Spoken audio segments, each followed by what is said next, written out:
নমস্কার বন্ধুরা, আজ আমি খুব কম তেল মশলা দিয়ে আলু দিয়ে মুরগির মাংসের ঝোল রান্না করে দেখাবো। আলু দিয়ে মুরগির মাংসের ঝোল করার জন্য আলুগুলো কেটে খুব ভালো করে ধুয়ে নিয়েছি। এখানে 500 গ্রাম মাংস নিয়ে বেছে ধুয়ে নিয়েছি। ম্যারিনেট করার জন্য 1 চামচ লবণ, 1 চামচ হলুদ গুঁড়ো, 1 চামচ গুঁড়ো লঙ্কা আর 2 চামচ মতো সরিষার তেল দিয়ে দিতে হবে। দিয়ে খুব ভালো করে মেখে নিয়ে 30 মিনিট মতো রেখে দিতে হবে। মশলা নিয়ে নিয়েছি আমি এখানে 4টে শুকনো লঙ্কা, 4টে চেরা কাঁচা লঙ্কা, 20 গ্রাম মতো আদা কুচোনো, 1/2 চামচ জিরে আর 1/2 চামচ গোটা ধনে, 200 গ্রাম মতো পেঁয়াজ নিয়ে কুচি কুচি করে কেটে নিয়েছি। একটা বড় সাইজের রসুনের কোয়া নিয়ে ছাড়িয়ে নিয়েছি। মশলাটা মিক্সিতে করে নিতে হবে।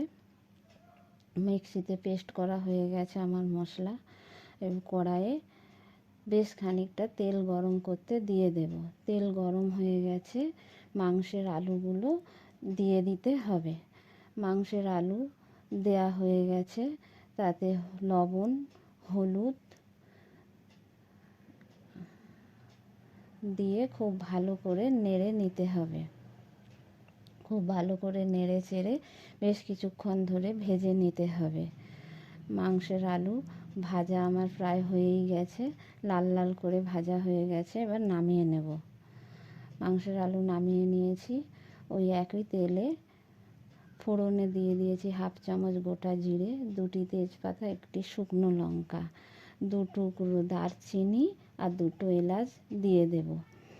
ফোড়ন দেয়া হয়ে গেছে, কুচনো পেঁয়াজগুলো দিয়ে দিতে হবে।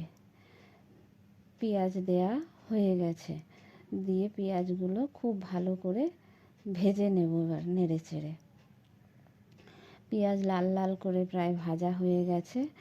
ওতে 2 চামচ রসুন বাটা দিয়ে দিতে হবে। রসুনটাকে খুব ভালো করে ভেজে নেব যাতে কাঁচা গন্ধ না বেরোয়। রসুন ভাজা হয়ে গেছে, পেস্ট করা মশলাটা আমি দিয়ে দেব। পেস্ট করা মশলা দেয়া হয়ে গেছে। এবার লবণ, হলুদ দিয়ে দিতে হবে। দিয়ে খুব ভালো করে কষিয়ে নেব মশলাটাকে। যতক্ষণ না তেল ছাড়ে ততক্ষণ কষাতে থাকবো। কষানো হয়ে গেছে, সামান্য একটু জল দিয়ে দিয়েছি। আবারও কিছুক্ষণ ধরে মশলাটা কষাতে থাকবো। মশলায় তেল ছেড়ে দিয়েছে। ম্যারিনেট করা মাংসটা আমি এবার দিয়ে দেব। মশলা আর 4টে চেরা কাঁচা লঙ্কা দিয়ে দেব। দিয়ে মাংসটা মশলার সাথে খুব ভালো করে মিশিয়ে নিতে হবে। 10 মিনিট মতো মাংসটা কষিয়ে নেব। যতক্ষণ না তেল ছাড়ে ততক্ষণ কষাতে থাকবো। মাংসে তেল ছেড়ে দিয়েছে। এবার ভাজা আলুগুলো মাংসের মধ্যে দিয়ে দিতে হবে। ভাজা আলু দিয়ে দিয়েছি। মাংসর সাথে আলুগুলো খুব ভালো করে আবারও কষিয়ে নেব।